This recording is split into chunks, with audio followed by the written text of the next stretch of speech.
The day was a long one and swiftly coming to an end. James and Joseph had spent all day venturing into town and acting out fantastic scenarios dreamt up by either one of them. Their journey had taken them far into the forest and out the other side. James notices the light gleaming into his eyes with a bright orange blast. He shades himself with his hand while focusing on Joseph. "Oh no! Dude, look at the sun! It's gonna be dinner time soon!" James exclaims to Joseph as they walk casually. "What?" Joseph shouts. "I don't think we're gonna make it back in time before the sun goes down." James nods, agreeing.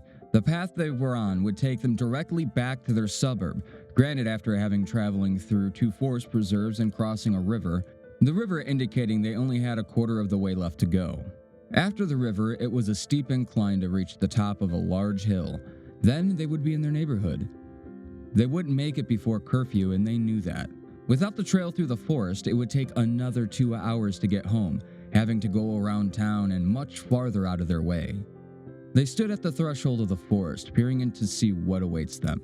By the time they had gotten back to the trail, they were in near complete darkness, the sun barely peeking over the trees, making it hard to see much of anything. Being 11 and 12 years old, they weren't allowed to have cell phones, nor did they think ahead for a situation like this to bring a flashlight. They were by their lonesome, with the exception of the birds overhead singing their goodnight whistles to one another. The boys began walking at a calm and slower pace. Yes, they had to get home soon, but the inability to see ahead more than 20 or so feet slowed their stride. The part of the trail they were on winded like a slithering snake, making its way up and down abrupt variations in its terrain. The river, whenever available to the eye from the trail, bounced back the fading light into the sky, the stars beginning to shine through as darkness became more dominant. Even with the little amount of light, luckily they had a guiding railway track. It was once a busy train track, now sitting as a scarcely used trolley system for the park rangers. The tracks wouldn't lead them all the way home, but it would serve as a guiding light until you could at least see the Tecahawk Bridge, which would lead them over the river. Joseph began a conversation about how they should explain to their parents why they're so late. James refuted back, saying that his parents were much more strict than Joseph's, that no matter the excuse, he will most likely be grounded. Joseph was good at choosing his words carefully to allow him the most out of a situation. Whether this was a skill or rather luck from parents who would fall for such things really remained a mystery. The trees were dense when away from the lake, or it's that the looming darkness made it more dense than it actually was. Either way, it made the boys feel withdrawn from the typical antics they'd get up to on their way home. They weren't pushing one another or teasing in the typical fashion that they had. No. They were to themselves right now, focusing on the trail ahead, leading them further in. The density broke and the trees gave way to an opening alongside the river on their left-hand side. Ahead of them, the trail halted the slithery bend and remained straight for an estimated 200 feet or so. Halfway down the path overhead was a train bridge with a cliff. The boys used to play up there until one of them almost fell to their death when the ground gave away. The drop was about 80 feet straight down onto the gravel and onto the lower tracks, which they were currently following. They could feel the faint expression of the summer breeze as they entered the opening. It felt nice to them, and now that they were out in the open, it allowed for the moon to illuminate their path. Joseph looked at the sky, admiring the stars they could see. James followed suit. Being in the woods made it possible to see all the stars that were otherwise extinguished due to the light pollution of the 2 cities. They passed underneath the bridge and continued to marvel at the sight. "Wait!" James exclaimed, struggling to remain forcibly quiet, his arms instinctively reaching for Joseph's shoulder. "What?" Joseph responded, fear clearly in his voice at the sudden change to James's tone shift. "Up there, look! I thought I saw someone looking down at us." "Dude, screw you! Trying to mess with me?" "No, I swear, it looked like somebody was peeking over at us." Joseph stares at James with a very familiar look of disapproval. Ever since they were little, he had confessed his fear of zombies to James. James had made it a point to scare the living hell out of him whenever he got the chance. In fact, there were multiple times that they would be in a garage and James would turn off the lights at random and then proceed to moan and drag his feet like a zombie, slowly getting closer to Joseph. James, however, had a look of genuine concern across his face, upsetting Joseph even further. "Just shut up and keep moving. Now's not the time, dude," Joseph exclaimed, trying to hold back how frightened he actually was. He grabs James by the shoulder and pushes him forward, James's attention still on the bridge above them. "Maybe it's just a bum or something, dude. It's not that late. It's 8 p.m. James replied softly, trying to make sense of it. Joseph pushed onwards and tried not to look back, calming his mind with thoughts of dinner and, oh God, what will his mother do now that he's so late? If it was already around 8 o'clock, he'd been late for about a half hour, and now he was worried about two things. The trail ahead snaked back into the shrouded darkness that the trees provided, both boys having their fists clenched as they were consumed by the shade. They were about 3 miles into the woods now. Even if they wanted to go back, it'd take longer to turn around than to trudge on. The birds were silent now, having gone to bed or being disturbed by the boys' presence. Either way allowed for them to hear the distant splash of water coming from behind them. James hears it, and he looks over his shoulder as he continues to walk. Joseph hears it too, and makes a remark about how the fish are more active at night. That must be a heavy fish then, James thinks to himself, clearly not believing it's a fish. James's mind was hung on the thing that was seen above them. He began to think that what if there was something up there or someone, and they just dove into the water. He brings this up to Joseph, who at first hearing it threatens to punch him if he tries to scare him. Then reminds James that the depth of the water is too shallow for someone to survive falling from that height. This gives James a blanket of comfort. Joseph is then seen looking over his shoulder. They decide to walk along the train tracks as it would give them more of a view of their surroundings. The trail was softening its slither and becoming straight once again. The trees receding back on the right-hand side, giving access to the tracks. The boys lifted the old mangled fence that once stood as an actual barrier and moved onto the railway. The tracks were long, so long that they ventured out of sight.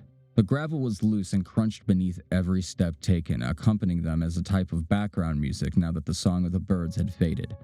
Their eyes were still struggling to adjust to the darkness. Every glance at the stars or reflection of light was another minute or so of readjusting. Though the draw of the light was calming, they had to fight against their urge to consistently gaze at it.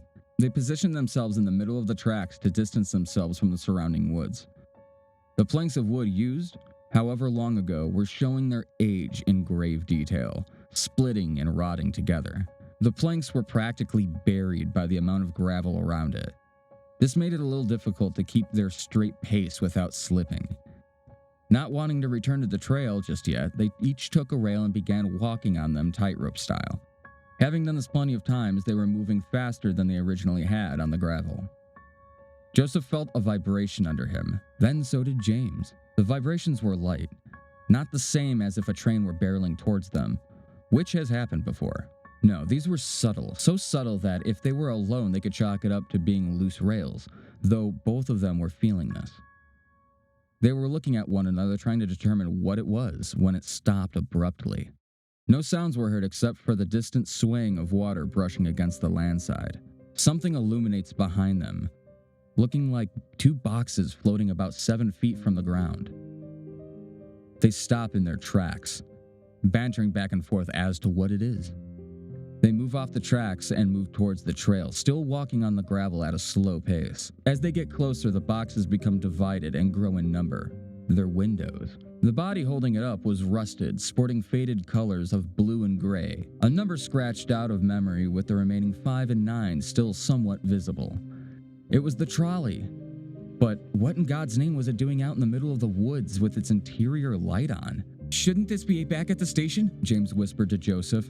"I would guess so. It's never out when we've come out this way before." Joseph was about to say something else, but the color and wear of the trolley took precedence. "This looks really old. It looks like the old trains that were used back in the 20s. Look at the color."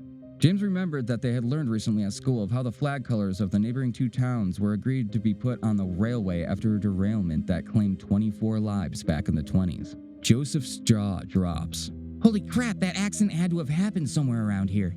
They stare at it in disbelief, trying to calm their minds and give a reasonable explanation as to why this thing is here and why the lights just came on. Perhaps it could have just been forgotten about and just left on these still occasionally used tracks. Maybe someone was restoring it and left it here for whatever reason. The lights could be a malfunction or maybe a sensor that activates it. Though, if it's a sensor, how did it pick up that the boys were there from so far away from it? There would have to be someone over there if that was the case. Their backs were towards the trail and fence as they scoot themselves closer. Now parallel to the trolley, they could see in a little, scanning the tops of empty seats that seemed to have dark, mysterious stains, ripped cushions, red or possibly brown decor, but no one they could see. That was reassuring though, at least. The sound echoed around them, but clearly emitting from the trolley. The fear inside them was instinctual and primal. Something deep inside them reacted before they even had the chance to realize that they were already sprinting away from the machine. Behind them, the doors opened, but nothing stepped out. This didn't stop their legs, though. A cluster of screams simultaneously arose near the train. Joseph loses his footing, having thrown himself out of balance from looking back. He hits the ground hard, scraping his knees and elbows and rolling to a stop. James reluctantly stops and runs back to Joseph's aid. He grabs him and helps him to his feet. Other than the ripped skin, he should be okay, as adrenaline had kicked in. The sound of running boots slapped against the gravel towards them with impressive stride. Again, they were running with all their might down the path. Someone was behind them, but they couldn't look back. They might fall victim to its mysteries. The screams hanging in the air as if a cloud of souls had fused in agony above them. Streams of terror leapt from either boy's eyes now. They wanted their parents. They wanted the comfort of their homes, some sort of haven out of this place. The screams died down as they neared where the tracks veered away from the trail leading into unknown territory.